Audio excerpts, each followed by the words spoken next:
ਵਾਹਿਗੁਰੂ ਵਾਹਿਗੁਰੂ ਵਾਹਿਗੁਰੂ। ਵਾਹਿਗੁਰੂ ਜੀ ਕਾ ਖਾਲਸਾ, ਵਾਹਿਗੁਰੂ ਜੀ ਕੀ ਫਤਿਹ। ਅੰਗ ਨੰਬਰ ਜੀ 278। 12ਵੀਂ ਅਸ਼ਟਪਦੀ ਦੇ 3 ਬੰਦ ਆਪਣੇ ਹੋ ਚੁੱਕੇ ਸਨ। ਚੌਥਾ ਜਿਹੜਾ ਬੰਦ ਹੈ ਆਪਾਂ ਕਿਸ ਤੋਂ ਆਰੰਭਤਾ ਕਰਨੀ ਹੈ? ਹਾਂਜੀ, ਨਹੀਂ ਕੱਲ ਨਹੀਂ ਕੀਤੀ ਹੈ।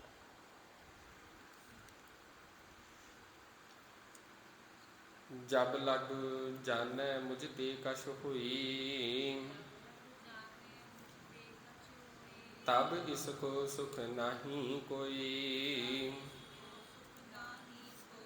ਜਬ ਇਹ ਜਾਣੈ ਮੈਂ ਕਿਛ ਕਰਤਾ,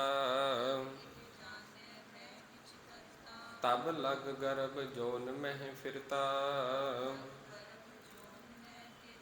ਜਬ ਲਗ ਜਾਣੈ ਮੁਝ ਤੇ ਕਛ ਹੋਈ,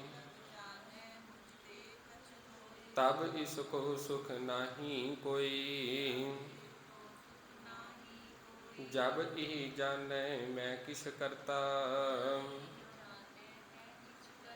ਤਬ ਲਗ ਗਰਭ ਜੋਨ ਮੈਂ ਫਿਰਤਾ।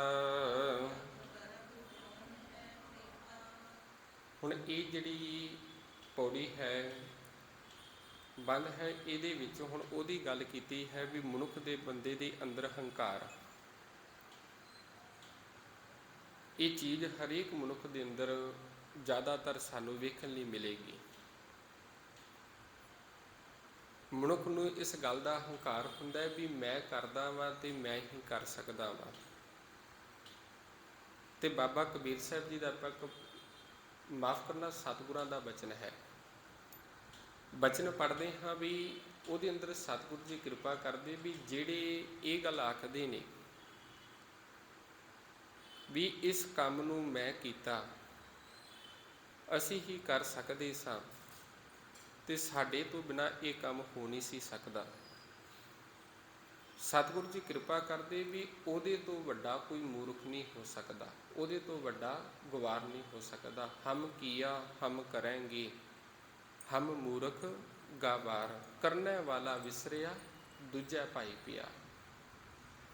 ਉਹਦੇ ਪਿੱਛੇ ਕਾਰਨ ਕੀ ਸੀ? ਕਾਰਨ ਇਹ ਵੀ ਇੱਕ ਤੇ ਮਾਲਕ ਪਰਮਾਤਮਾ ਅੰਦਰੋਂ ਵਿਸਰ ਗਿਆ, ਕਰਨ ਵਾਲਾ ਉਹਨੂੰ ਭੁਲਾ ਦਿੱਤਾ। ਤੇ ਜਦੋਂ ਉਹਨੂੰ ਭੁਲਾਵਾਂਗੇ ਤੇ ਬੰਦੇ ਦੇ ਮਨ ਦੇ ਅੰਦਰ ਹੰਕਾਰ ਐਟੋਮੈਟਿਕ ਅੰਦਰ ਕੰਮ ਕਰੇਗਾ, ਉਹਦੇ ਅੰਦਰ ਰਹੇਗਾ।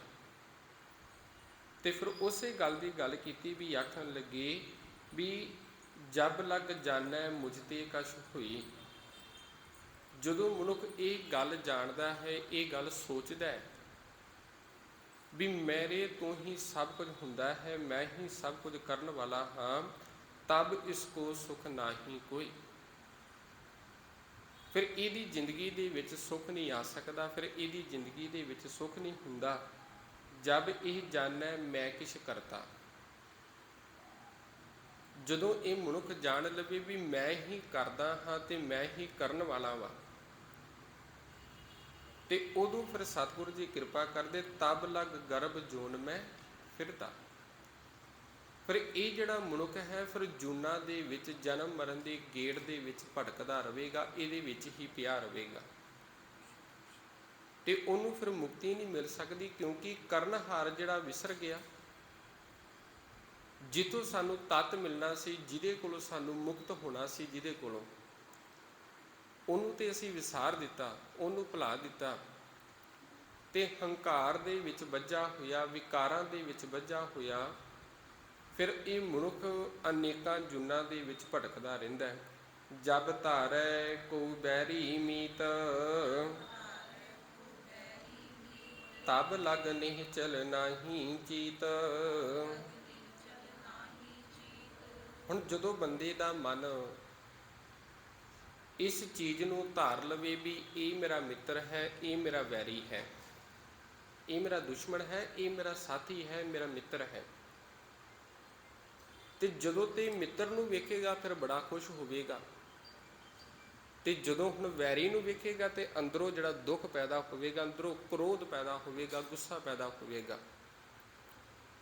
ਕਹਿੰਦੇ ਜਦੋਂ ਤੱਕ ਬੰਦੇ ਦੇ ਮਨ ਦੇ ਵਿੱਚ ਇਹ ਵਿਚਾਰ ਬਣੀ ਰਹਿੰਦੀ ਹੈ, ਜਬ ਧਾਰੈ ਕੋ ਵੈਰੀ ਮੀਤ, ਵੀ ਇਹ ਮਿੱਤਰ ਹੈ, ਇਹ ਮੇਰਾ ਵੈਰੀ ਹੈ, ਤਬ ਲਗ ਨਿਹਚਲ ਨਾਹੀ ਚੇਤ, ਉਸ ਸਮੇਂ ਤੱਕ ਬੰਦੇ ਦਾ ਜਿਹੜਾ ਚਿੱਤ ਹੈ ਉਹ ਕਦੇ ਵੀ ਟਿਕਾਊ ਨਹੀਂ ਫੜ ਸਕਦਾ।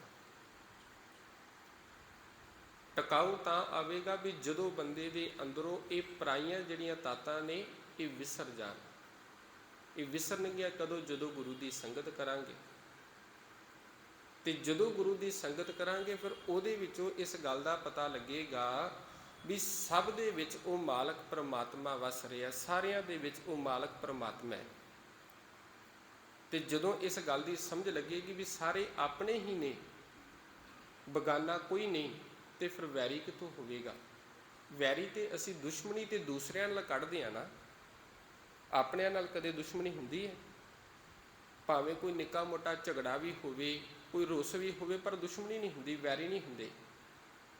ਵੈਰ ਹਮੇਸ਼ਾ ਦੂਸਰਿਆਂ ਦੇ ਨਾਲ ਕੀਤਾ ਜਾਂਦਾ ਜਿਸ ਨੂੰ ਅਸੀਂ ਬਗਾਨਾ ਸਮਝਦੇ ਹਾਂ। ਤੇ ਜਦੋਂ ਉਹਨੂੰ ਆਪਣਾ ਸਮਝਣਾ ਸ਼ੁਰੂ ਕਰ ਦੇਵਾਂਗੇ, ਜਦੋਂ ਇਸ ਗੱਲ ਦੀ ਸਮਝ ਲੱਗੀ ਵੀ ਸਭ ਕੁਝ ਉਹ ਮਾਲਕ ਪਰਮਾਤਮਾ ਸਾਰਿਆਂ ਦੇ ਵਿੱਚ ਹੈ, ਉਹਦੇ ਤੋਂ ਬਿਨਾਂ ਕੋਈ ਹੈ ਹੀ ਨਹੀਂ, ਤੇ ਫਿਰ ਬੰਦੇ ਦੇ ਅੰਦਰੋਂ ਇਹ ਵੈਰੀ ਦੀ ਜਿਹੜੀ ਬਿਰਤੀ ਹੈ ਇਹ ਖਤਮ ਹੋ ਜਾਵੇਗੀ। ਬਿਸਰ ਗਈ ਸਭ ਤਾਤ ਪਰਾਈ, ਜਬ ਤੇ ਸਾਧ ਸੰਗਤ ਮੋਹਿ ਪਾਈ, ਨਾ ਕੋ ਬੈਰੀ ਨਹੀਂ ਬਿਗਾਨਾ, ਸਗਲ ਸੰਗ ਹਮਕੋ ਬਨ। ਵੀ ਹੁਣ ਕੋਈ ਵੈਰੀ ਨਹੀਂ, ਕੋਈ ਬਗਾਨਾ ਨਹੀਂ। ਗੁਰੂ ਦੀ ਸੰਗਤ ਦੇ ਵਿੱਚੋਂ ਇਸ ਗੱਲ ਦੀ ਸਮਝ ਲੱਗ ਗਈ ਹੈ, ਸਾਰਿਆਂ ਦੇ ਵਿੱਚੋਂ ਮਾਲਕ ਨੂੰ ਵੇਖਣਾ ਸ਼ੁਰੂ ਕਰ ਦਿੱਤਾ। ਇਹੀ ਗੱਲ ਹੈ, ਜਦੋਂ ਤੱਕ ਬੰਦੇ ਦੇ ਮਨ ਦੇ ਵਿੱਚ ਵੈਰ ਦੀ ਭਾਵਨਾ, ਮਿੱਤਰਤਾ ਦੀ ਭਾਵਨਾ ਰਹੇਗੀ, ਦੋ ਪੱਖਾ ਬੰਦਾ ਰਹੇਗਾ। ਵੈਰੀ ਨੂੰ ਵੇਖ ਕੇ ਗੁੱਸੇ ਦੇ ਵਿੱਚ ਆਵੇਗਾ, ਮਿੱਤਰ ਨੂੰ ਵੇਖ ਕੇ ਖੁਸ਼ ਹੋਵੇਗਾ, ਤੇ ਫਿਰ ਮਨ ਕਿਤੋਂ ਟਿਕਾਊ ਦੇ ਵਿੱਚ ਆ ਸਕਦਾ ਹੈ। ਜਬ ਇਹ ਜਾਣੈ ਮੈਂ ਕਿਛ ਕਰਤਾ, ਤਬ ਨ ਗਰਭ ਜੋਨ ਮੈਂ ਫਿਰਤਾ, ਜਬ ਧਾਰੈ ਕੋ ਬੈਰੀ ਮੀਤ, ਕੋਈ ਮੇਰਾ ਮਿੱਤਰ ਹੈ, ਕੋਈ ਮੇਰਾ ਦੁਸ਼ਮਣ ਹੈ, ਤਬ ਲਗ ਨਿਹਚਲ ਨਾਹੀ ਚੀਤ। ਤੇ ਬੰਦੇ ਦਾ ਮਨ ਫਿਰ ਟਿਕਾਊ ਵਿੱਚ ਨਹੀਂ। ਜਬ ਲਗ ਮੋਹ ਮਗਨ ਸੰਗ ਮਾਈ, ਤਬ ਲਗ ਧਰਮ ਰਾਈ ਦੀ ਸਜਾਈ। ਹੁਣ ਜਦੋਂ ਤੱਕ ਬੰਦੇ ਦਾ ਮਨ ਮਾਇਆ ਦੇ ਮੋਹ ਦੇ ਵਿੱਚ ਪਕੜਿਆ ਰਹਿੰਦਾ ਹੈ, ਸੰਸਾਰ ਦੇ ਪਦਾਰਥਾਂ ਦੀ ਪਕੜ ਦੇ ਵਿੱਚ ਰਹੇਗਾ, ਤਬ ਲਗ ਧਰਮ ਰਾਏ ਦੀ ਸਜਾਈ, ਤਦ ਤੱਕ ਧਰਮ ਰਾਏ ਦੇ ਦਰ ਦੇ ਉੱਪਰੋਂ ਉਹਨੂੰ ਸਜ਼ਾ ਹੀ ਮਿਲੇਗੀ। ਪ੍ਰਭ ਕਿਰਪਾ ਤੇ ਬੰਧਨ ਟੁਟੈ, ਗੁਰ ਪ੍ਰਸਾਦ ਨਾਨਕ ਹਉ ਛੁਟੈ। ਹੁਣ ਪ੍ਰਭੂ ਦੀ ਕਿਰਪਾ ਦੇ ਨਾਲ ਬੰਧਨ ਟੁੱਟਦੇ ਨੇ। ਬੰਦਾ ਇਸ ਗੁਲਾਮੀ ਤੋਂ ਬਾਹਰ ਆਉਂਦਾ ਹੈ, ਇਸ ਗੁਲਾਮੀ ਤੋਂ ਬਚਦਾ ਹੈ। ਕਦੋਂ? ਜਦੋਂ ਪ੍ਰਭੂ ਕਿਰਪਾ ਕਰ ਦੇਵੇ, ਰਹਿਮਤ ਕਰਦਾ, ਗੁਰ ਪ੍ਰਸਾਦ, ਗੁਰੂ ਦੀ ਕਿਰਪਾ ਦੇ ਨਾਲ ਨਾਨਕ ਹਉ ਛੁਟੈ। ਉਹਦਾ ਅਰਥ ਆਪਾਂ ਹਉਮੈ ਕਰਦੇ ਹਾਂ। ਮਨੁੱਖ ਹੰਕਾਰ ਤੋਂ ਛੁੱਟ ਜਾਂਦਾ ਹੈ।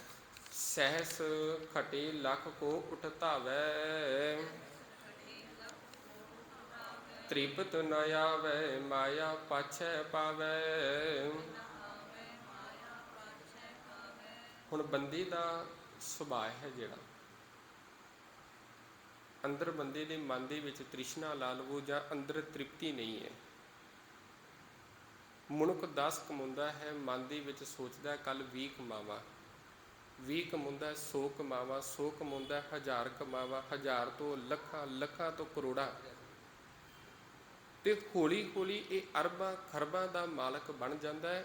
ਪਰ ਮਨ ਦੀ ਜਿਹੜੀ ਤ੍ਰਿਸ਼ਨਾ ਹੈ ਫਿਰ ਵੀ ਖਤਮ ਨਹੀਂ ਹੁੰਦੀ, ਮਨ ਫਿਰ ਵੀ ਸੰਤੋਖ ਨਹੀਂ ਫੜਦਾ। 100 ਕਮਾਇਆ, 1000 ਕਮਾਇਆ, ਸਹਿਸ ਖਟੇ ਲੱਖ ਕੋ ਉਠਤਾਵੈ। ਹੁਣ ਉਹਦੀ ਜਿਹੜੀ ਮਨ ਨੇ ਆਖਿਆ ਵੀ ਭਾਈ ਤੂੰ 100 ਕਮਾ ਲਿਆ, ਤੂੰ 1000 ਕਮਾ ਲਿਆ, ਹੁਣ ਤੂੰ ਇਹਦੇ ਤੋਂ ਵੱਡੀ ਮਾਰ ਮਾਰ। ਜਿੰਨੇ ਸਮੇਂ ਤੱਕ ਦੇ ਬੰਦੇ ਦੇ ਅੰਦਰ ਲਾਲਚ ਰਹੇਗਾ, ਉਨੇ ਸਮੇਂ ਤੱਕ ਇਹ ਤ੍ਰਿਸ਼ਨਾ ਵੱਧਦੀ ਜਾਂਦੀ ਹੈ। ਤੇ ਜਦੋਂ ਉਹ ਕਿਰਤ ਕਮਾਈ ਕਰੇਗਾ, ਮਿਹਨਤ ਕਰੇਗਾ, ਮਿਹਨਤ ਦੀ ਕਮਾਈ ਦੇ ਵਿੱਚੋਂ ਜਿੰਨਾ ਹੋਵੇਗਾ ਉਹਦੇ ਵਿੱਚ ਹੀ ਸਬਰ ਕਰੇਗਾ। ਤੇ ਬੰਦੇ ਦੀ ਇਹ ਤ੍ਰਿਸ਼ਨਾ ਕਦੇ ਵੀ ਮੁੱਕਦੀ ਨਹੀਂ। ਉਹ 100 ਕਮਾਉਂਦਾ ਹੈ, 1000 ਦੀ ਵੱਜ ਜਾਂਦੀ ਹੈ, 1000 ਕਮਾਉਂਦਾ, ਲੱਖਾਂ ਤੇ ਲੱਖਾਂ ਤੋਂ ਕਰੋੜਾਂ ਤੇ। ਸਹਿਸ ਕਟੇ ਲੱਖ ਕੋ ਉਠਤਾਵੈ, ਤ੍ਰਿਪਤ ਨ ਆਵੈ, ਮਾਇਆ ਪਛੈ ਪਾਵੈ। ਬੰਦੇ ਦਾ ਮਨ ਫਿਰ ਵੀ ਤ੍ਰਿਪਤੀ ਨਹੀਂ ਫੜਦਾ, ਮਨ ਫਿਰ ਵੀ ਟਿਕਾਊ ਦੇ ਵਿੱਚ ਨਹੀਂ ਹੁੰਦਾ। ਭਾਵੇਂ ਉਹਦੇ ਕੋਲ ਲੱਖਾਂ ਦੀ ਗਿਣਤੀ ਦੇ ਵਿੱਚ ਧਨ ਹੋ ਜਾਵੇ। ਅਨੇਕ ਭੋਗ ਵਿਖਿਆ ਕੀ ਕਰੈ, ਨਾ ਤ੍ਰਿਪਤਾਵੈ ਖਪ ਖਪ ਮਰੈ। ਹੁਣ ਇਸ ਮਾਇਆ ਦੇ ਮੋਹ ਦੇ ਵਿੱਚ ਫਸਿਆ ਹੋਇਆ ਅਨੇਕਾਂ ਪ੍ਰਕਾਰ ਦੇ ਸੰਸਾਰ ਦੇ ਪਦਾਰਥਾਂ ਦੇ ਭੋਗ ਕਰਦਾ, ਸਵਾਦਾਂ ਨੂੰ ਚੱਖਦਾ, ਨਾ ਤ੍ਰਿਪਤਾਵੈ, ਪਰ ਮਨ ਨੂੰ ਤ੍ਰਿਪਤੀ ਨਹੀਂ, ਮਨ ਦਾ ਰੱਜ ਨਹੀਂ, ਮਨ ਨੂੰ ਸੰਤੋਖ ਨਹੀਂ। ਖਪ ਖਪ ਮਰੈ, ਤੇ ਇਹਦੇ ਵਿੱਚ ਹੀ ਖਪ ਖਪ ਕੇ ਮਰ ਜਾਂਦਾ। ਕਈ ਵਾਰੀ ਅਸੀਂ ਵੇਖਦੇ ਹਾਂ ਨਾ, ਨਿੱਕਾ ਜਿਹਾ ਸਮਝਾਉਣ ਦਾ ਯਤਨ ਇੱਕ ਲਾ ਲਈਏ। ਕਈ ਮਨੁੱਖ ਅਸੀਂ ਵੇਖਦੇ ਹਾਂ ਵੀ ਉਹਦੀ 1 ਜਾਂ 2 ਪ੍ਰਸ਼ਾਦੇ ਨਾਲ ਤ੍ਰਿਪਤੀ ਹੋ ਜਾਵੇਗੀ। ਉਹ ਇੰਨਾ ਕੁ ਖਾ ਕੇ ਭਾਵੇਂ ਅੱਗੇ ਬਹੁਤ ਜ਼ਿਆਦਾ ਪਿਆ ਵੀ ਹੋਵੇ ਨਾ, ਫਿਰ ਵੀ ਕਹਿੰਦਾ ਮੇਰੀ ਤ੍ਰਿਪਤੀ ਹੋ ਗਈ ਹੈ, ਬਸ ਇੰਨੀ ਕੁ ਮੈਂ ਖਾਣਾ ਵਾ। ਤੇ ਕਈ ਵਾਰੀ ਬੰਦੇ ਦਾ ਪੇਟ ਭਰ ਜਾਂਦਾ ਹੈ, ਪਰ ਉਹਦੀਆਂ ਅੱਖਾਂ ਨਹੀਂ ਭਰਦੀਆਂ, ਜੀਭ ਦਾ ਸਵਾਦ ਨਹੀਂ ਜਾਂਦਾ। ਪੇਟ ਭਰ ਗਿਆ, ਪੇਟ ਕਹਿੰਦਾ ਵੀ ਬਸ ਕਰ, ਪਰ ਬੰਦਾ ਕਹਿੰਦਾ ਵੀ ਆਹ ਵੀ ਸਵੀਟ ਚੀਜ਼ ਚੱਕ ਕੇ ਵੇਖ ਲਵਾਂ, ਇਹਦਾ ਵੀ ਸਵਾਦ ਚੱਖ ਲਵਾਂ, ਆਹ ਵੀ ਚੱਖ ਕੇ ਵੇਖ ਲਵਾਂ। ਬਸ ਉਹੀ ਗੱਲ ਹੈ, ਬੰਦੇ ਦੀ ਜਿਹੜੀ ਤ੍ਰਿਸ਼ਨਾ ਹੈ ਅੰਦਰੋਂ ਤ੍ਰਿਪਤੀ ਨਹੀਂ ਹੁੰਦੀ। ਪੇਟ ਭਰ ਗਿਆ ਪਰ ਅੱਖਾਂ ਦੀ ਤ੍ਰਿਪਤੀ ਨਹੀਂ ਹੋਈ, ਰਸਨਾ ਦੀ ਤ੍ਰਿਪਤੀ ਨਹੀਂ ਹੋਈ।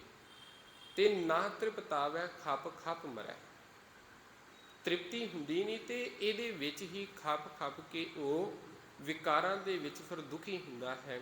ਦੁਖੀ ਕਿਵੇਂ ਹੋਵੇਗਾ? ਹੁਣ ਵੱਧ ਖਾ ਲਿਆ, ਕੋਈ ਰੋਗ ਲੱਗ ਗਿਆ, ਰੋਗ ਲੱਗਾ ਤੇ ਦੁੱਖ ਆ ਗਿਆ, ਤੇ ਉਹ ਖਪ ਖਪ ਮਰਨ ਵਾਲੀ ਗੱਲ ਹੋ ਗਈ ਨਾ। ਉਹਦੇ ਵਿੱਚ ਹੀ ਖੁਆਰ ਹੋ ਰਿਹਾ, ਅੱਜ ਜ਼ਿਆਦਾ ਖਾਧਾ, ਕੱਲ ਬਿਮਾਰ ਹੋ ਕੇ ਬਹਿ ਗਿਆ, ਪਰ ਸੰਤੋਖ ਫਿਰ ਵੀ ਨਹੀਂ। ਬਿਨਾ ਸੰਤੋਖ ਨਹੀਂ ਕੋ ਰਾਜੈ, ਸੁਪਨ ਮਨੋਰਥ ਬਿਰਥੀ ਸਭ ਕਾਜੈ। ਬਿਨਾ ਸੰਤੋਖ ਤੋਂ ਕਦੀ ਵੀ ਰੱਜ ਨਹੀਂ ਹੁੰਦਾ, ਕਦੀ ਵੀ ਬੰਦਾ ਤ੍ਰਿਪਤ ਨਹੀਂ ਹੁੰਦਾ। ਰਾਜੈ ਦਾ ਅਰਥ ਇੱਥੇ ਕੀਤਾ ਹੈ ਰੱਜ ਦਾ। ਤੇ ਸੁਪਨ ਮਨੋਰਥ ਬਿਰਥੇ ਸਭ ਕਾਜੈ, ਤੇ ਜਿੰਨੇ ਸਮੇਂ ਤੱਕ ਬੰਦੇ ਦੇ ਅੰਦਰ ਸੰਤੋਖ ਨਹੀਂ ਹੋਵੇਗਾ, ਉਨੇ ਸਮੇਂ ਤੱਕ ਮਨੁੱਖ ਜਿੰਨੇ ਮਰਜ਼ੀ ਕਾਰਜ ਕਰੀ ਜਾਵੇ, ਜਿੰਨੇ ਮਰਜ਼ੀ ਕੰਮ ਕਰੀ ਜਾਵੇ, ਬਸ ਉਹਦੇ ਕੰਮ ਇਹੋ ਜਿਹੇ ਹੁੰਦੇ ਨੇ ਜਿਵੇਂ ਸੁਪਨਾ ਆਇਆ, ਕੁਝ ਸਮੇਂ ਤੋਂ ਬਾਅਦ ਅੱਖ ਖੁੱਲੀ ਤੇ ਸੁਪਨਾ ਬਿਨਸ ਗਿਆ, ਕੋਈ ਸੁਪਨੇ ਦਾ ਲਾਭ ਨਹੀਂ। ਤੇ ਬੰਦੇ ਦੇ ਕੀਤੇ ਹੋਏ ਕੰਮਾਂ ਦਾ ਵੀ, ਫਿਰ ਕਾਰਜਾਂ ਦਾ ਵੀ ਕੋਈ ਲਾਭ ਨਹੀਂ ਹੁੰਦਾ, ਇਹਦਾ ਵੀ ਕੋਈ ਫਾਇਦਾ ਨਹੀਂ ਹੁੰਦਾ। ਇੱਕ ਦਿਨ ਮੈਂ ਨਾ ਇਹਦੀ ਪੜ੍ਹ ਰਿਹਾ ਸਾਂ ਵਿਚਾਰ, ਰਾਜਾ ਤੇ ਭਿਖਾਰੀ, ਅਸੀਂ 2 ਚੀਜ਼ਾਂ ਕਹਿੰਦੇ ਹਾਂ, ਰਾਜਾ ਤੇ ਭਿਖਾਰੀ। ਸੰਤ ਮਸਕੀਨ ਸਿੰਘ ਜੀ ਨੂੰ ਸਭ ਸੁਣਦੇ ਹੋਵੋਗੇ ਤਕਰੀਬਨ, ਮੈਨੂੰ ਲੱਗਦਾ, ਕਿਉਂਕਿ ਬਹੁਤ ਜ਼ਿਆਦਾ ਸੁਣਦੇ ਨੇ। ਉਹਨਾਂ ਨੇ ਇਹਦੇ ਅਰਥ ਬੜੇ ਪਿਆਰੇ ਕੀਤੇ ਨੇ। ਰਾਜੇ ਦਾ ਅਰਥ ਰੱਜਿਆ ਹੋਇਆ, ਭਿਖਾਰੀ ਦਾ ਅਰਥ ਕਰਨੇ ਹਾਂ ਭੁੱਖਾ। ਕਹਿੰਦੇ ਜੇਕਰ ਤੇ ਬੰਦੇ ਨੂੰ ਰੱਜ ਆ ਗਿਆ ਤੇ ਉਹ ਰਾਜਾ ਹੈ, ਤੇ ਜੇਕਰ ਰੱਜ ਨਾ ਆਇਆ, ਭੁੱਖਾ ਰਿਹਾ, ਮੰਗਦਾ ਰਿਹਾ, ਤੇ ਉਹ ਭਿਖਾਰੀ ਹੈ। ਤੇ ਕਈ ਵਾਰੀ ਜਿਹੜੇ ਭਿਖਾਰੀਆਂ ਨੂੰ ਰੱਜ ਹੁੰਦਾ ਤੇ ਉਹ ਰਾਜੇ ਦੀ ਜ਼ਿੰਦਗੀ ਨੂੰ ਜਿਉਂਦੇ ਨੇ, ਆਨੰਦ ਮਾਣਦੇ ਹੁੰਦੇ ਨੇ ਅੰਦਰੋਂ। ਤੇ ਕਈ ਵਾਰੀ ਰਾਜਾ ਹੁੰਦਾ ਤੇ ਰਾਜੇ ਕੋਲ ਸਭ ਕੁਝ ਹੁੰਦਿਆਂ ਹੋਇਆਂ ਪਰ ਫਿਰ ਵੀ ਭੁੱਖਾ ਹੁੰਦਾ। ਰਾਜੇ ਦਾ ਅਰਥ ਰੱਜਿਆ ਹੋਇਆ, ਭਿਖਾਰੀ ਦਾ ਅਰਥ ਭੁੱਖਾ। ਤੇ ਜੇਕਰ ਤੇ ਬੰਦੇ ਦੇ ਅੰਦਰ ਰੱਜ ਹੈ ਤੇ ਉਹ ਰਾਜਾ ਹੈ। ਤੇ ਜਦੋਂ ਬੰਦੇ ਦੇ ਅੰਦਰ ਭੁੱਖ ਵੱਧ ਜਾਵੇਗੀ, ਤ੍ਰਿਸ਼ਨਾ ਦੀ ਭੁੱਖ ਲਾ ਲਵੋ, ਕਿਸੇ ਚੀਜ਼ ਨੂੰ ਪਾਉਣ ਦੀ ਭੁੱਖ ਲਾ ਲਵੋ, ਤੇ ਉਹ ਫਿਰ ਭਿਖਾਰੀ ਦਾ ਰੂਪ ਲੈ ਲੈਂਦਾ, ਭਿਖਾਰੀ ਬਣ ਜਾਂਦਾ। ਭਿਖਾਰੀ ਹੀ ਦੂਸਰਿਆਂ ਦੇ ਕੋਲੋਂ ਮੰਗਦਾ ਹੈ, ਰਾਜਾ ਤੇ ਹਮੇਸ਼ਾ ਦੂਸਰਿਆਂ ਨੂੰ ਦਿੰਦਾ ਹੈ। ਸਤਿਗੁਰਾਂ ਨੇ ਸਾਨੂੰ ਸੰਸਾਰ ਦੇ ਉੱਤੇ ਰਾਜੇ ਬਣਾ ਕੇ ਭੇਜਿਆ। ਜਿਹੜਾ ਅਸੀਂ ਕਿਰਤ ਕਰਦੇ ਹਾਂ ਉਹਦੇ ਵਿੱਚੋਂ ਦਸਵੰਧ ਕੱਢਣਾ ਹੈ। ਆਪਣੀ ਕਿਰਤ ਕਮਾਈ ਦੇ ਵਿੱਚੋਂ ਕੁਝ ਦਸਵੰਧ ਕੱਢਾਂਗੇ ਤੇ ਉਹ ਕਿਸੇ ਨੂੰ ਦੇਵਾਂਗੇ। ਇੱਦਾਂ ਕਰਕੇ ਕਿਸੇ ਕੋਲੋਂ ਮੰਗਾਂਗੇ ਨਹੀਂ। ਜਿਹਦਾ ਹੱਥ ਇੱਦਾਂ ਹੋਵੇਗਾ ਉਹਨੂੰ ਅਸੀਂ ਕਹਿੰਦੇ ਹਾਂ ਭਿਖਾਰੀ ਸਾਡੇ ਤੋਂ ਮੰਗ ਰਿਹਾ। ਤੇ ਸਾਨੂੰ ਤੇ ਪਾਤਸ਼ਾਹ ਨੇ ਦੇਣ ਵਾਲੇ ਬਣਾਇਆ। ਤੇ ਰਾਜਾ ਉਦੋਂ ਬਣੇਗਾ ਵੀ ਜਦੋਂ ਬੰਦੇ ਦੇ ਮਨ ਦੇ ਅੰਦਰ ਸੰਤੋਖ ਆਵੇਗਾ। ਅੰਦਰ ਬੰਦੇ ਦੇ ਸੰਤੋਖ ਹੈ, ਬਿਨਾਂ ਸੰਤੋਖ ਨਹੀਂ ਕੋ ਰਾਜਾ। ਬਿਨਾਂ ਸੰਤੋਖ ਤੋਂ ਕੋਈ ਵੀ ਬੰਦਾ ਰੱਜਦਾ ਨਹੀਂ। ਕਦੀ ਵੀ ਤ੍ਰਿਪਤ ਨਹੀਂ ਹੋਇਆ। ਸੁਪਨ ਮਨੋਰਥ ਬਿਰਥੇ ਸਭ ਕਾਜੈ। ਵੀ ਜਿਵੇਂ ਸੁਪਨਿਆਂ ਦਾ ਕੋਈ ਲਾਭ ਨਹੀਂ, ਜਿੰਨੇ ਮਰਜ਼ੀ ਬੰਦਾ ਵੇਖੀ ਜਾਵੇ, ਸੁੱਤਾ ਹੋਇਆ ਜਿੰਨੇ ਮਰਜ਼ੀ ਸੁਪਨੇ ਵੇਖੀ ਜਾਵੇ, ਪਰ ਉਹਦਾ ਕੋਈ ਲਾਭ ਤੇ ਨਹੀਂ ਨਾ। ਤੇ ਸੰਤੋਖ ਤੋਂ ਬਿਨਾਂ ਹੁਣ ਬੰਦਾ ਜਿੰਨੇ ਮਰਜ਼ੀ ਕਾਰਜ ਕਰੀ ਜਾਵੇ, ਉਹਦੇ ਕੀਤੇ ਹੋਏ ਜਿਹੜੇ ਕੰਮ ਨੇ ਇਹ ਕਿਸੇ ਵੀ ਕਾਰਜ ਨਹੀਂ ਹੁੰਦੇ, ਕਿਉਂਕਿ ਉਹਨੂੰ ਸੰਤੋਖ ਤੇ ਉਹਦੇ ਵਿੱਚੋਂ ਆਉਣਾ ਨਹੀਂ। ਨਾਮ ਰੰਗ ਸਰਬ ਸੁਖ ਹੋਈ, ਬੜ ਭਾਗੀ ਕਿਸਹਿ ਪ੍ਰਾਪਤ ਹੋਈ। ਹੁਣ ਸੰਤੋਖ ਕਿੱਥੋਂ ਆਇਆ? ਨਾਮ ਰੰਗ ਸਰਬ ਸੁਖ ਹੋਈ। ਜਦੋਂ ਮਨੁੱਖ ਪਰਮਾਤਮਾ ਦੇ ਰੰਗ ਦੇ ਵਿੱਚ ਰੰਗਿਆ ਗਿਆ, ਉਹਦੀ ਜ਼ਿੰਦਗੀ ਦੇ ਵਿੱਚ ਸੁੱਖ ਆ ਗਿਆ। ਬੜ ਭਾਗੀ ਕਿਸੈ ਪ੍ਰਾਪਤ ਹੋਏ। ਪਰ ਇਹ ਸੁੱਖ ਦੀ ਜਿਹੜੀ ਪ੍ਰਾਪਤੀ ਹੈ, ਨਾਮ ਦੀ ਜਿਹੜੀ ਪ੍ਰਾਪਤੀ ਹੈ, ਇਹ ਕੋਈ ਵਿਰਲਾ ਹੀ ਮਨੁੱਖ ਹੁੰਦਾ, ਕੋਈ ਵੱਡਿਆਂ ਭਾਗਾਂ ਵਾਲਾ, ਜਿਸ ਨੂੰ ਇਹਦੀ ਪ੍ਰਾਪਤੀ ਹੁੰਦੀ ਹੈ। ਕਰਨ ਕਰਾਵਨ ਆਪੇ ਆਪ, ਸਦਾ ਸਦਾ ਨਾਨਕ ਹਰਿ ਜਾਪ। ਉਹ ਮਾਲਕ ਪਰਮਾਤਮਾ ਆਪ ਹੀ ਕਰਨ ਵਾਲਾ ਹੈ, ਆਪ ਹੀ ਕਰਾਉਣ ਵਾਲਾ ਹੈ। ਸਦਾ ਸਦਾ ਨਾਨਕ ਹਰਿ ਜਾਪ। ਹੈ ਨਾਨਕ, ਉਸ ਮਾਲਕ ਪਰਮਾਤਮਾ ਨੂੰ ਸਦਾ ਯਾਦ ਕਰਿਆ ਕਰ, ਸਦਾ ਉਸ ਨੂੰ ਚੇਤੇ ਕਰਿਆ ਕਰ। ਕਰਨ ਕਰਾਵਨ ਕਰਨੈ ਹਾਰ, ਇਸ ਕੈ ਹਾਥ ਕਹਾਂ ਵਿਚਾਰ। ਜਦੋਂ ਸਭ ਕੁਝ ਕਰਨ ਵਾਲਾ ਮਾਲਕ ਹੈ, ਕਰਾਉਣ ਵਾਲਾ ਉਹ ਮਾਲਕ ਹੈ, ਮਨੁੱਖ ਦੇ ਰੂਪ ਦੇ ਵਿੱਚ ਆ ਕੇ ਉਹ ਮਾਲਕ ਕਰਦਾ ਪਿਆ, ਸਭ ਕੁਝ ਉਹਦੇ ਹੱਥ ਦੇ ਵਿੱਚ ਹੈ। ਇਸ ਕੈ ਹਾਥ ਕਹਾਂ ਵਿਚਾਰ। ਤੇ ਬੰਦੇ ਦੇ ਹੱਥ ਦੇ ਵਿੱਚ ਫਿਰ ਕੁਝ ਵੀ ਨਹੀਂ। ਮਨੁੱਖ ਕੁਝ ਵੀ ਨਹੀਂ ਕਰ ਸਕਦਾ। ਜੈਸੀ ਦ੍ਰਿਸ਼ਟ ਕਰੇ ਤੈਸਾ ਹੋਏ, ਆਪੇ ਆਪ ਆਪ ਪ੍ਰਭ ਸੋਈ। ਹੁਣ ਜਿਹੋ ਜੀ ਮਾਲਕ ਦ੍ਰਿਸ਼ਟੀ ਕਰੇਗਾ, ਮਿਹਰ ਕਰੇਗਾ, ਤੇ ਮਨੁੱਖ ਦਾ ਸੁਭਾਅ ਵੀ ਉਹੋ ਜਿਹਾ ਹੋਵੇਗਾ, ਤੈਹੋ ਜਿਹਾ ਹੋਵੇਗਾ। ਜਿਹੋ ਜੀ ਸ੍ਰਿਸ਼ਟੀ ਕੀਤੀ, ਮਿਹਰ ਕੀਤੀ ਹੈ, ਦ੍ਰਿਸ਼ਟੀ ਕਰ ਦਿੱਤੀ, ਮਿਹਰ ਦੀ ਨਜ਼ਰ ਕੀਤੀ, ਤੇ ਉਹੋ ਜਿਹਾ ਮਨੁੱਖ ਬਣ ਜਾਂਦਾ ਹੈ, ਉਹੋ ਜਿਹਾ ਉਹਦਾ ਸੁਭਾਅ ਬਣ ਜਾਂਦਾ ਹੈ। ਆਪੇ ਆਪ ਆਪ ਪ੍ਰਭ ਸੋਏ। ਉਹ ਮਾਲਕ ਪਰਮਾਤਮਾ ਆਪ ਹੀ ਆਪ ਹੈ। ਜੋ ਕਿਸ ਕੀਨੋ ਸੋ ਆਪਣੇ ਰੰਗ, ਸਭ ਤੇ ਦੂਰ ਸਭ ਹੂੰ ਕੈ ਸੰਗ। ਜੋ ਕੁਝ ਸੰਸਾਰ ਦੇ ਅੰਦਰ ਹੋ ਰਿਹਾ, ਜੋ ਕੁਝ ਕਰ ਰਿਹਾ, ਉਹ ਮਾਲਕ ਪਰਮਾਤਮਾ ਕਰ ਰਿਹਾ। ਸਭ ਤੇ ਦੂਰ ਸਭ ਹੂੰ ਕੈ ਸੰਗ। ਉਹ ਸਾਰਿਆਂ ਤੋਂ ਦੂਰ ਵੀ ਹੈ ਤੇ ਸਾਰਿਆਂ ਤੋਂ ਨੇੜੇ ਵੀ ਹੈ। ਪਿੱਛੇ ਵੀ ਆਪਾਂ ਵਿਚਾਰ ਕੀਤੀ ਸੀ, ਉਹ ਆਪ ਪਰਮਾਤਮਾ ਸਭ ਦੇ ਵਿੱਚ ਰਮਿਆ ਹੋਇਆ। ਅਸੀਂ ਬੋਲ ਰਹੇ ਹਾਂ, ਸੁਣ ਰਹੇ ਹਾਂ, ਵੇਖ ਰਹੇ ਹਾਂ, ਵਿਚਾਰ ਸਾਡੇ ਮਨ ਦੇ ਅੰਦਰ ਚੱਲ ਰਹੇ ਨੇ, ਸਭ ਕੁਝ ਪਰਮਾਤਮਾ ਕਰ ਰਿਹਾ। ਇਸੇ ਕਰਕੇ ਅਸੀਂ ਕਹਿੰਦੇ ਹਾਂ ਨਾ ਵੀ ਪਰਮਾਤਮਾ ਸਾਡੇ ਰੋਮ ਰੋਮ ਦੇ ਵਿੱਚ ਮਾਲਕ ਪਰਮਾਤਮਾ ਵਸ ਰਿਹਾ। ਤੁਸੀਂ ਵੇਖ ਲਓ, ਸਰੀਰ ਦੀ ਕੋਈ ਨਾੜੀ ਬੰਦ ਹੋ ਜਾਵੇ, ਹੱਥ ਕਰਨਾ, ਕੰਮ ਕਰਨੇ ਬੰਦ ਕਰ ਜਾਣਗੇ। ਕੋਈ ਅੱਖਾਂ ਦੀ ਨਾੜੀ ਬੰਦ ਹੋ ਜਾਵੇ, ਅੱਖਾਂ 'ਚੋਂ ਵਿਖਣਾ ਬੰਦ ਹੋ ਜਾਵੇਗਾ। ਰੋਮ ਰੋਮ ਦੇ ਵਿੱਚ ਹੈ ਨਾ। ਤੇ ਜੋ ਕੁਝ ਹੋ ਰਿਹਾ ਹੈ, ਸਭ ਕੁਝ ਉਹ ਮਾਲਕ ਪਰਮਾਤਮਾ ਕਰ ਰਿਹਾ ਹੈ। ਸਭ ਤੇ ਦੂਰ ਸਭ ਹੂੰ ਕੈ ਸੰਗ। ਉਹ ਸਾਰਿਆਂ ਤੋਂ ਦੂਰ ਵੀ ਹੈ ਤੇ ਸਾਰਿਆਂ ਤੋਂ ਨੇੜੇ ਵੀ ਹੈ। ਬੂਝੈ ਦੇਖੈ ਕਰਹਿ ਵਿਵੇਕ, ਆਪੈ ਏਕ ਆਪੈ ਅਨੇਕ। ਬੂਝੈ ਦਾ ਅਰਥ ਹੈ ਬੁੱਝ ਲੈਣਾ, ਸਮਝ ਲੈਣਾ। ਉਹ ਆਪ ਹੀ ਬੁੱਝ ਰਿਹਾ ਹੈ, ਦੇਖੈ ਆਪ ਹੀ ਵੇਖ ਰਿਹਾ ਹੈ, ਕਰੈ ਵਿਵੇਕ ਤੇ ਆਪ ਹੀ ਵਿਵੇਕ ਜਾਣ ਪਛਾਣ ਕਰ ਰਿਹਾ ਹੈ, ਚੰਗੇ ਮੰਦੇ ਦੀ ਪਰਖ ਕਰ ਰਿਹਾ ਹੈ।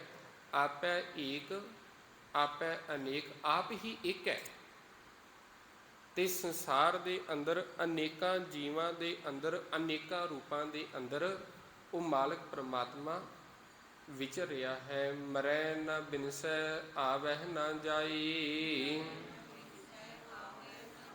ਨਾਨਕ ਸਦ ਹੀ ਰਹਾ ਸਮਾਈ। ਨਾ ਉਹ ਮਰਦਾ ਹੈ, ਨਾ ਉਹ ਨਾਸ਼ ਹੁੰਦਾ ਹੈ, ਨਾ ਉਹ ਆਂਦਾ ਹੈ ਤੇ ਨਾ ਉਹ ਜਾਂਦਾ ਹੈ। ਨਾ ਉਹ ਆਵੇਗਾ ਤੇ ਨਾ ਜਾਵੇਗਾ, ਨਾ ਮਰੇਗਾ ਤੇ ਨਾ ਨਾਸ਼ ਹੋਵੇਗਾ। ਜਦੋਂ ਜਨਮ ਹੀ ਨਹੀਂ ਹੋਇਆ ਤੇ ਮੌਤ ਕਿੱਥੋਂ ਹੋਵੇਗੀ? ਇਹ ਵਿਰੋਧੀ ਚੀਜ਼ਾਂ ਨੇ ਨਾ। ਦਿਨ ਤੇ ਰਾਤ, ਦਿਨ ਹੋਇਆ ਤੇ ਰਾਤ ਹੋਈ ਹੈ। ਉਹ ਮਾਲਕ ਪਰਮਾਤਮਾ ਦਾ ਪ੍ਰਕਾਸ਼ ਹੋਇਆ, ਸਭ ਦੇ ਵਿੱਚ ਉਹ ਰਮਿਆ ਹੋਇਆ। ਨਾਨਕ ਸਦ ਹੀ ਰਿਹਾ ਸਮਾਈ। ਹੈ ਨਾਨਕ, ਉਹ ਸਾਰਿਆਂ ਦੇ ਅੰਦਰ ਸਮਾ ਰਿਹਾ, ਸਾਰਿਆਂ ਦੇ ਅੰਦਰ ਉਹ ਵਸ ਰਿਹਾ। ਆਪ ਉਪਦੇਸ਼ੈ ਸਮਝੈ ਆਪ, ਆਪੇ ਰਚਿਆ ਸਭ ਕੈ ਸਾਥ। ਆਪ ਹੀ ਉਪਦੇਸ਼ ਕਰ ਰਿਹਾ ਹੈ ਤੇ ਆਪ ਹੀ ਸਮਝ ਰਿਹਾ ਹੈ। ਆਪੇ ਰਚਿਆ ਸਭ ਕੈ ਸਾਥ, ਤੇ ਆਪ ਹੀ ਮਾਲਕ ਪਰਮਾਤਮਾ ਸਭਨਾਂ ਦੇ ਵਿੱਚ ਸ਼ਾਮਿਲ ਹੈ, ਮਿਲਿਆ ਹੋਇਆ ਤੇ ਸਾਰਿਆਂ ਦੇ ਨਾਲ ਹੈ। ਆਪ ਕੀਨੋ ਆਪਨ ਵਿਸਤਾਰ, ਸਭ ਕਛ ਉਸਕਾ ਉਹ ਕਰਨੈ ਹਾਰ। ਆਪ ਕੀਨੋ ਆਪਨ ਵਿਸਤਾਰ, ਸਭ ਕਛ ਉਸਕਾ ਉਹ ਕਰਨੈ ਹਾਰ। ਉਸ ਮਾਲਕ ਪਰਮਾਤਮਾ ਨੇ ਆਪ ਹੀ ਖਿਲਾਰਾ ਇਸ ਜਗਤ ਨੂੰ ਪੈਦਾ ਕੀਤਾ ਹੈ। ਵਿਸਤਾਰ ਦਾ ਅਰਥ ਹੁੰਦਾ ਹੈ ਖਿਲਾਰਾ, ਪੈਦਾ ਕਰਨਾ। ਤੇ ਆਪ ਹੀ ਇਸ ਜਗਤ ਦਾ ਖਿਲਾਰਾ ਖਿਲਾਰਿਆ ਹੈ ਤੇ ਆਪ ਹੀ ਉਹ ਕਰਨ ਵਾਲਾ ਹੈ। ਸਭ ਕੁਝ ਉਸਕਾ ਉਹ ਕਰਨਾ ਹੈ ਹਾਰ, ਸਭ ਕੁਝ ਉਹਦਾ ਹੀ ਹੈ ਤੇ ਉਹ ਆਪ ਹੀ ਕਰਨ ਵਾਲਾ ਹੈ। ਉਸ ਤੇ ਪਿੰਨ ਕਹੋ ਕਿਛ ਹੋਈ, ਥਾਨ ਥਨੰਤਰ ਏਕੈ ਸੋਈ। ਹੁਣ ਉਹਦੇ ਤੋਂ ਵੱਖਰਾ ਕਿਵੇਂ ਹੋ ਸਕਦਾ ਹੈ? ਉਸ ਤੇ ਭਿੰਨ ਕਹੋ ਕਿਛ ਹੋਈ, ਕਿਵੇਂ ਉਹਦੇ ਤੋਂ ਵੱਖਰੇ ਹੋਈਏ, ਕਿਵੇਂ ਉਹਦੇ ਤੋਂ ਅਲੱਗ ਹੋਈਏ? ਕਿਉਂਕਿ ਥਾਨ ਥਨੰਤਰ ਏਕੈ ਸੋਈ, ਹਰੇਕ ਜਗ੍ਹਾ ਦੇ ਉੱਤੇ, ਸਾਰੀ ਹੀ ਸ੍ਰਿਸ਼ਟੀ ਦੇ ਵਿੱਚ, ਸਭ ਹੀ ਜੀਵਾਂ ਦੇ ਅੰਦਰ ਉਹ ਮਾਲਕ ਪਰਮਾਤਮਾ ਆਪ ਸਮਾਇਆ ਹੋਇਆ। ਭਿੰਨ ਤੇ ਅਸੀਂ ਤਾਂ ਹੋਈਏ ਨਾ ਵੀ ਜੇਕਰ ਉਹ ਸਾਡੇ ਅੰਦਰ ਨਾ ਹੋਵੇ, ਵੱਖਰੇ ਤੇ ਤਾਂ ਹੋਈਏ ਵੀ ਜੇਕਰ ਉਹ ਸਾਡੇ ਅੰਦਰ ਨਹੀਂ ਹੈ। ਹੈ ਤੇ ਸਾਡੇ ਅੰਦਰ ਹੀ ਨਾ। ਇਹ ਤੇ ਸਾਡਾ ਇੱਕ ਭਰਮ ਬਣਿਆ ਹੋਇਆ ਭੁਲੇਖਾ ਹੈ, ਜਿਹਨੂੰ ਰਵਿਦਾਸ ਸਾਹਿਬ ਜੀ ਦਾ ਆਪਾਂ ਸ਼ਬਦ ਪੜ੍ਹਦੇ ਹਾਂ ਨਾ, ਮਾਧਵੀ ਕਿਆ ਕਹੀਐ ਪਰਮੇਸਾ, ਜੈਸਾ ਮਾਨੀਐ ਹੋਈ ਨਾ ਤੈਸਾ। ਬੰਦੇ ਨੂੰ ਕੋਈ ਭਰਮ ਪੈ ਜਾਵੇ, ਭੁਲੇਖਾ ਪੈ ਜਾਵੇ, ਉਂਝ ਤੁਸੀਂ ਮਨੁੱਖ ਨੂੰ ਡਰਾ ਦੇਵੋ ਵੀ ਆਖੋ ਵੀ ਭਾਈ ਇੱਥੇ ਭੂਤ ਵੱਸਦੇ ਨੇ, ਭਾਵੇਂ ਨਾ ਵੀ ਹੋਣਾ, ਉੱਥੇ ਜਾਵੇਗਾ ਤੇ ਬੰਦਾ ਉਂਝ ਹੀ ਅੰਦਰੋਂ ਡਰੀ ਜਾਵੇਗਾ। ਇੱਕ ਭਰਮ ਪੈ ਗਿਆ। ਭਾਵੇਂ ਉਹ ਸੱਚ ਦੇ ਵਿੱਚ ਨਹੀਂ ਹੈ, ਅਸਲ ਦੇ ਵਿੱਚ ਉਹ ਚੀਜ਼ ਨਹੀਂ ਹੈ, ਪਰ ਅੰਦਰ ਇੱਕ ਲਿਖਿਆ ਗਿਆ, ਅੰਦਰ ਇੱਕ ਚੀਜ਼ ਬਣਾਈ ਗਈ, ਤਸਵੀਰ ਬਣ ਗਈ ਵੀ ਭਾਈ ਉਹ ਚੀਜ਼ ਇੱਦਾਂ ਦੀ ਹੈ। ਤੇ ਜਦੋਂ ਉਹ ਅੰਦਰੋਂ ਚੀਜ਼ ਤੰਗ ਕਰਦੀ ਹੈ ਤੇ ਫਿਰ ਬੰਦਾ ਡਰਦਾ ਹੈ। ਇਹਨੂੰ ਹੀ ਚਿੱਤਰਗੁਪਤ ਕਹਿੰਦੇ ਨੇ। ਵੀ ਚਿੱਤਰਗੁਪਤ ਅਸੀਂ ਕਹਿੰਦੇ ਆ ਨਾ ਵੀ ਚਿੱਤਰ ਕੋਈ ਤਸਵੀਰ, ਗੁਪਤ ਕਿਸੇ ਚੀਜ਼ ਨੂੰ ਗੁਪਤ ਰੱਖਣਾ। ਮੰਨ ਲਓ ਕੋਈ ਮੈਂ ਕੰਮ ਮਾੜਾ ਕੀਤਾ, ਅੱਜ ਮੈਂ ਕੰਮ ਕੀਤਾ, ਕੋਈ ਚੋਰੀ ਕੀਤੀ ਹੈ, ਕਿਸੇ ਨੂੰ ਪਤਾ ਨਹੀਂ ਹੈ, 2 ਦਿਨ ਲੰਘੇ, 3 ਦਿਨ ਲੰਘੇ, 4 ਦਿਨ ਹੋਏ, ਹੋਰ ਕਿਤੇ ਚੋਰੀ ਹੋਈ। ਮੈਂ ਵੀ ਉੱਥੇ ਖਲੋਤਾ ਹੋਇਆ, ਤੁਸੀਂ ਵੀ ਉੱਥੇ ਖਲੋਤੇ ਹੋਏ ਹੋ। ਤੁਸੀਂ ਅਚਾਨਕ ਹੀ ਗੱਲ ਕੀਤੀ ਵੀ ਬਾਬਾ ਜੀ ਇੱਥੇ ਚੋਰੀ ਹੋਈ ਹੈ। ਮੇਰੇ ਮਨ ਦੇ ਵਿੱਚ ਨਾਲੋਂ ਨਾਲ ਉਹ ਤਸਵੀਰ ਸਾਹਮਣੇ ਆ ਜਾਵੇਗੀ ਜੋ ਮੈਂ ਕੰਮ ਕੀਤਾ ਹੋਵੇਗਾ, ਵੀ ਮੇਰਾ ਨਾ ਪਤਾ ਲੱਗ ਜਾਵੇ ਕਿਸੇ ਨੂੰ, ਵੀ ਅੰਦਰੋਂ ਉਹ ਤਸਵੀਰ ਸਾਹਮਣੇ ਆ ਗਈ। ਤੇ ਬੰਦੇ ਦੇ ਕੀਤੇ ਹੋਏ ਮਾੜੇ ਕੰਮ ਜੇਕਰ ਕੋਈ ਦੂਸਰਾ ਕੋਈ ਗੱਲ ਕਰਦਾ ਹੋਵੇ ਨਾ, ਇੱਕੋ ਵਾਰੀ ਬੰਦੇ ਦੇ ਹੋਸ਼ ਉੱਡ ਜਾਂਦੇ ਨੇ ਸਾਹਮਣੇ, ਕਿਉਂਕਿ ਉਹ ਤਸਵੀਰ ਉਹਦੇ ਸਾਹਮਣੇ ਆ ਜਾਂਦੀ ਵੀ ਮੈਂ ਵੀ ਇਹ ਫਲਾਣਾ ਕੰਮ ਕੀਤਾ ਸੀ, ਵੀ ਮੇਰੀ ਇਸ ਗਲਤੀ ਦਾ ਪਤਾ ਨਾ ਲੱਗ ਜਾਵੇ। ਤੇ ਉਹੀ ਗੱਲ ਹੈ ਵੀ ਉਹ ਮਾਲਕ ਪਰਮਾਤਮਾ ਵੀ ਸਭ ਕੁਝ ਉਹ ਆਪ ਕਰਨ ਵਾਲਾ ਹੈ, ਤੇ ਹਰ ਜਗ੍ਹਾ ਦੇ ਉੱਤੇ ਉਹ ਜਦੋਂ ਆਪ ਵਸ ਰਿਹਾ ਤੇ ਉਹਦੇ ਤੋਂ ਭਿੰਨ ਕਿਵੇਂ ਹੋ ਸਕਦੇ ਆ। ਇਹ ਤੇ ਮਨੁੱਖ ਆਪਣੇ ਆਪ ਨੂੰ ਮੰਨੀ ਫਿਰਦਾ ਵੀ ਅਸੀਂ ਭਿੰਨ ਹਾਂ, ਪਰਮਾਤਮਾ ਹੋਰ ਹੈ ਤੇ ਅਸੀਂ ਹੋਰ ਹਾਂ। ਪਰ ਬਾਬਾ ਕਬੀਰ ਸਾਹਿਬ ਜੀ ਦਾ ਸ਼ਬਦ ਪੜ੍ਹਨੇ, ਕਹੋ ਕਬੀਰ ਰਾਮ ਕੀ ਅੰਸ਼। ਵੀ ਬਾਬਾ ਕਬੀਰ ਸਾਹਿਬ ਜੀ ਕਹਿੰਦੇ ਵੀ ਅਸੀਂ ਤੇ ਰਾਮ ਦੀ ਅੰਸ਼ ਹਾਂ। ਉਹ ਤੇ ਮਾਲਕ ਸਾਡੇ ਅੰਦਰ ਵਸ ਰਿਹਾ ਹੈ, ਥਾਨ ਥਨੰਤਰ ਏਕੈ ਸੋਏ। ਉਹ ਹਰ ਜਗ੍ਹਾ ਦੇ ਉੱਤੇ ਮਾਲਕ ਪਰਮਾਤਮਾ ਆਪ ਹੈ। ਆਪਣੀ ਚਲਤ ਆਪ ਕਰਨੈ ਹਾਰ, ਕਉਤਕ ਕਰੈ ਰੰਗੀ ਅਪਾਰ। ਚਲਤ ਦਾ ਅਰਥ ਹੁੰਦਾ ਹੈ ਖੇਲ ਕਰਨੇ, ਕੋਤਕ ਕਰਨੇ। ਉਹ ਮਾਲਕ ਪਰਮਾਤਮਾ ਆਪ ਹੀ ਕੋਤਕ ਕਰਨ ਵਾਲਾ ਹੈ। ਆਪਨੇ ਚਲਤ ਆਪ ਕਰਨਾ ਹਾਰ, ਆਪੇ ਹੀ ਕੋਤਕ ਕਰ ਰਿਹਾ। ਕੋਤਕ ਕਰੈ ਰੰਗ ਅਪਾਰ, ਅਨੇਕਾਂ ਪ੍ਰਕਾਰ ਦੇ ਤਮਾਸ਼ੇ ਕਰ ਰਿਹਾ। ਤੇ ਤਮਾਸ਼ੇ ਕਰਦਿਆਂ ਹੋਇਆਂ ਵੀ ਉਹ ਪਰ ਵੇਖ ਰਿਹਾ, ਉਸਨੂੰ ਨਜ਼ਰ ਕਰ ਰਿਹਾ। ਮਨ ਮੈਂ ਆਪ ਮਨ ਆਪਣੀ ਮਾਹੀ, ਨਾਨਕ ਕੀਮਤ ਕਹਿਨ ਨ ਜਾਈ। ਮਨ ਦੇ ਵਿੱਚ ਉਹ ਮਾਲਕ ਪਰਮਾਤਮਾ ਆਪ ਹੈ। ਮਨ ਆਪਣੀ ਮਾਹੀ, ਤੇ ਮਨ ਨੂੰ ਆਪਣੇ ਵਸ ਦੇ ਵਿੱਚ ਕੀਤਾ ਹੋਇਆ। ਮਨ ਦੇ ਵਿੱਚ ਮਾਲਕ ਹੈ ਤੇ ਮਾਲਕ ਮਨ ਦੇ ਵਿੱਚ ਵਸ ਰਿਹਾ। ਨਾਨਕ ਕੀਮਤ ਕਹਿ ਨਾ ਜਾਏ। हे ਨਾਨਕ, ਇਹੋ ਜਿਹਾ ਜਿਹੜਾ ਮਾਲਕ ਪਰਮਾਤਮਾ ਹੈ, ਵਾਹਿਗੁਰੂ ਹੈ, ਉਹਦੀ ਜਿਹੜੀ ਕੀਮਤ ਹੈ, ਕੀਮਤ ਕਹੀ ਨਹੀਂ ਜਾ ਸਕਦੀ। ਉਹਦਾ ਜਿਹੜੇ ਮੁੱਲ ਹੈ, ਮੁੱਲ ਨਹੀਂ ਦਿੱਤਾ ਜਾ ਸਕਦਾ। ਉਹਦੀ ਕੀਮਤ ਨਹੀਂ ਦੱਸੀ ਜਾ ਸਕਦੀ। ਸਤ ਸਤ ਸਤ ਪ੍ਰਭ ਸੁਆਮੀ, ਗੁਰ ਪ੍ਰਸਾਦ ਕਿਨਹਿ ਵਖਿਆਨੀ। ਉਹ ਮਾਲਕ ਪਰਮਾਤਮਾ ਸਦਾ ਹੀ ਕਾਇਮ ਰਹਿਣ ਵਾਲਾ ਹੈ। ਗੁਰ ਪ੍ਰਸਾਦ ਕਿਨਹਿ ਵਖਿਆਨੀ, ਗੁਰੂ ਦੀ ਕਿਰਪਾ ਦੇ ਨਾਲ ਕਿਸੇ ਨੇ, ਵਿਰਲੇ ਹੀ ਟਾਵੇਂ ਨੇ ਇਸ ਗੱਲ ਨੂੰ ਵਖਿਆਨ ਕੀਤਾ ਹੈ। ਸੱਚ ਸੱਚ ਸੱਚ ਸਭ ਕੀਨਾ, ਕੋਟ ਮਦੇ ਕਿਨੈ ਬਿਰਲੈ ਚੀਨਾ। ਤੇ ਉਹ ਮਾਲਕ ਪਰਮਾਤਮਾ ਸੱਚ ਹੈ, ਜਿਹੜਾ ਸਦਾ ਸਥਿਰ ਰਹਿਣ ਵਾਲਾ ਹੈ। ਉਹਨੇ ਹੀ ਇਸ ਜਗਤ ਨੂੰ ਪੈਦਾ ਕੀਤਾ ਹੈ, ਇਸ ਜਗਤ ਦਾ ਪਸਾਰਾ ਕੀਤਾ ਹੈ। ਕੋਟ ਮਦੈ ਕਿਨੈ ਬਿਰਲੈ ਚੀਨਾ। ਤੇ ਕਰੋੜਾਂ ਦੇ ਵਿੱਚੋਂ ਕੋਈ ਵਿਰਲਾ ਹੀ ਹੁੰਦਾ ਹੈ ਜਿਸ ਨੂੰ ਇਸ ਗੱਲ ਦੀ ਸਮਝ ਲੱਗਦੀ ਹੈ। ਭਲਾ ਭਲਾ ਭਲਾ ਤੇਰਾ ਰੂਪ, ਅਤਿ ਸੁੰਦਰ ਅਪਾਰ ਅਨੂਪ। हे ਸੁੰਦਰ ਪਰਮਾਤਮਾ, ਅਪਾਰ ਵਾਹਿਗੁਰੂ, हे ਅਨੂਪ ਵਾਹਿਗੁਰੂ, ਤੇਰਾ ਜਿਹੜਾ ਰੂਪ ਹੈ ਬੜਾ ਹੀ ਪਿਆਰਾ ਪਿਆਰਾ ਪਿਆਰਾ ਹੈ। ਭਲਾ ਭਲਾ ਭਲਾ ਤੇਰਾ ਰੂਪ ਹੈ, ਬੜਾ ਹੀ ਸੋਹਣਾ ਜਿਹੜਾ ਤੇਰਾ ਰੂਪ ਹੈ। ਨਿਰਮਲ ਨਿਰਮਲ ਨਿਰਮਲ ਤੇਰੀ ਬਾਣੀ, ਘਟ ਘਟ ਸੁਣੀ ਸ਼ਰਵਣ ਬਖਿਆਣੀ।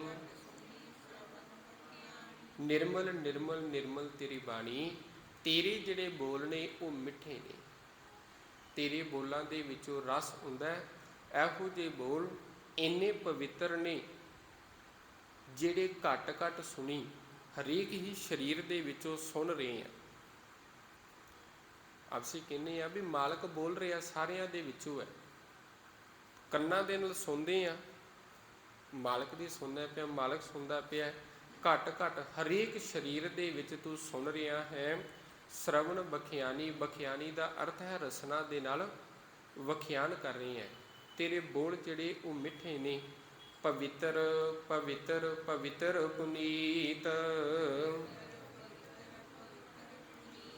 ਨਾਮ ਜਪੈ ਨਾਨਕ ਮਨ ਪ੍ਰੀਤ। ਹੁਣ ਵੇਖੋ, ਪਵਿੱਤਰ ਪਵਿੱਤਰ ਪਵਿੱਤਰ ਪੁਨੀਤ। ਪੁਨੀਤ ਦਾ ਅਰਥ ਵੀ ਪਵਿੱਤਰ ਹੁੰਦਾ ਹੈ, ਨਿਰਮਲ ਹੁੰਦਾ ਹੈ। ਉਹ ਮਾਲਕ ਪਰਮਾਤਮਾ ਜਿਹੜਾ ਆਪ ਪਵਿੱਤਰ ਹੈ, ਉਹਦੀ ਬਾਣੀ ਸਦਾ ਸਥਿਰ ਰਹਿਣ ਵਾਲੀ ਨਿਰਮਲ ਹੈ, ਪਵਿੱਤਰ ਹੈ, ਉਹਦੇ ਬੋਲ ਪਵਿੱਤਰ ਨੇ। ਜਿਹੜਾ ਉਸ ਪਵਿੱਤਰ ਬਾਣੀ ਨੂੰ, ਉਹਦੇ ਬੋਲਾਂ ਨੂੰ ਸੁਣਦਾ ਹੈ, ਜਿਹੜੇ ਉਹ ਰਸਨਾ ਦੇ ਨਾਲ ਉਸ ਨੂੰ ਜਪਦਾ ਹੈ, ਉਸ ਨੂੰ ਇਹ ਮਾਲਕ ਪਰਮਾਤਮਾ ਪਵਿੱਤਰ ਕਰ ਦਿੰਦਾ ਹੈ। ਨਾਮ ਜਪੈ ਨਾਨਕ ਮਨ ਪ੍ਰੀਤ। ਇਹ ਨਾਨਕ, ਮਨ ਦੇ ਵਿੱਚ ਪ੍ਰੀਤ ਧਾਰ ਕੇ, ਮਨ ਦੇ ਵਿੱਚ ਪਿਆਰ ਧਰ ਕੇ ਉਸ ਮਾਲਕ ਪਰਮਾਤਮਾ ਦੇ ਨਾਮ ਨੂੰ ਸਿਮਰਨਾ ਕਰ, ਉਸ ਪਰਮਾਤਮਾ ਦੇ ਨਾਮ ਨੂੰ ਜਪਣਾ ਕਰ। ਤੇ ਜਿਵੇਂ ਜਿਵੇਂ ਉਸ ਮਾਲਕ ਪਰਮਾਤਮਾ ਦੇ ਨਾਮ ਨੂੰ ਜਪਾਂਗੇ, ਤਿਵੇਂ ਤਿਵੇਂ ਸਾਡਾ ਜਿਹੜਾ ਮਨ ਹੈ, ਮਨ ਵੀ ਪਵਿੱਤਰ ਹੋਵੇਗਾ, ਮਨ ਵੀ ਨਿਰਮਲ ਹੋਵੇਗਾ। ਇੱਥੋਂ ਤੱਕ ਹੁਣ 12 ਅਸ਼ਟਪਦੀਆਂ ਦੀ